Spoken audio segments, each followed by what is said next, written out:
He wanted to increase the taxes. He voted with the Democrats. He voted against our historic funding for border security. The broadcast highlights a major political development involving former U.S. President Donald Trump and his influence within the Republican Party.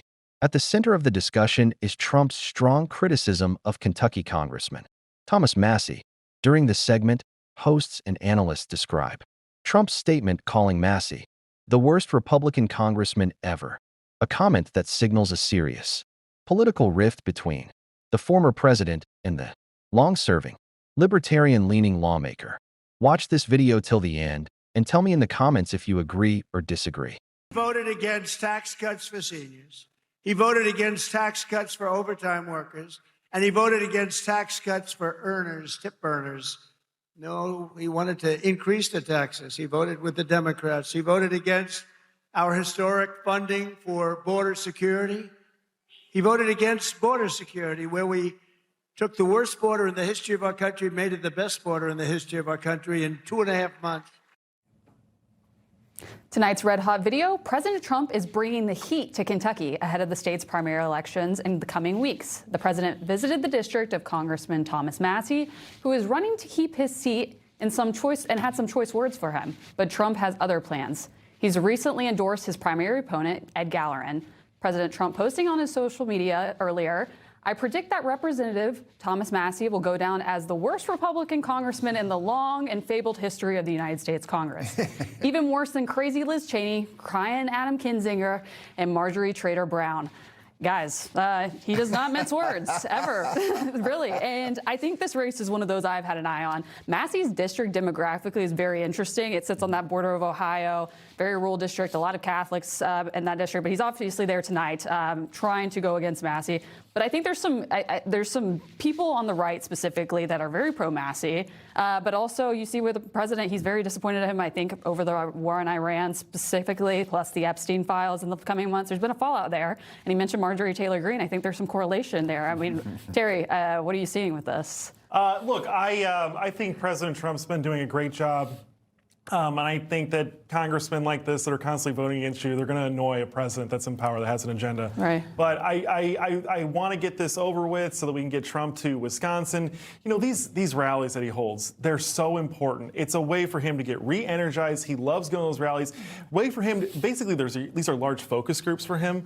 He runs these ideas by him, and he knows whether or not it's a good idea by the cheers he gets. Right. It's why he's a populist, and it's his roots. And so I just want to get this race over with and get right up to Wisconsin and Arizona and Michigan and North Carolina and Georgia. And Texas. And Texas. Yeah, no, exactly. But I sound like Howard Dean, you know, listing all the states that he was going to go to. On to Chicago and let's win there. Yeah, exactly. But Daniel, this Congressman Massie actually has one of the most conservative voting records. He's got an A+ on a lot of the ratings there. So I think there is something a little contradictory there with the tone against Massie in some ways. Yeah, it's definitely a personal feud. And this is a district that Massie's constituents, they know what they're getting, and so they like the authenticity. The same state has elected Rand Paul, who is often turned into a Trump critic on some important issues, and so there's a lot of members of Congress these days that just toe the party line for both Democrats and Republicans, and then there's a few that are just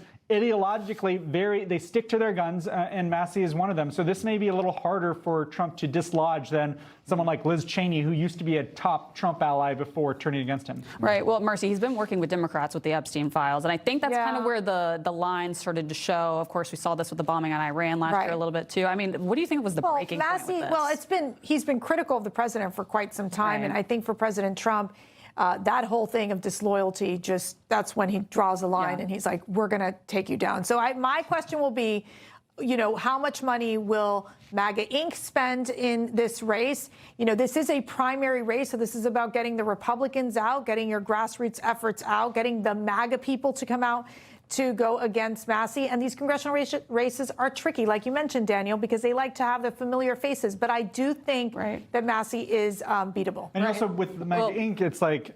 Massie has often taken independent positions within the Republican Party, sometimes opposing party leadership or Trump-backed policies, which has made him a controversial figure among some conservative voters.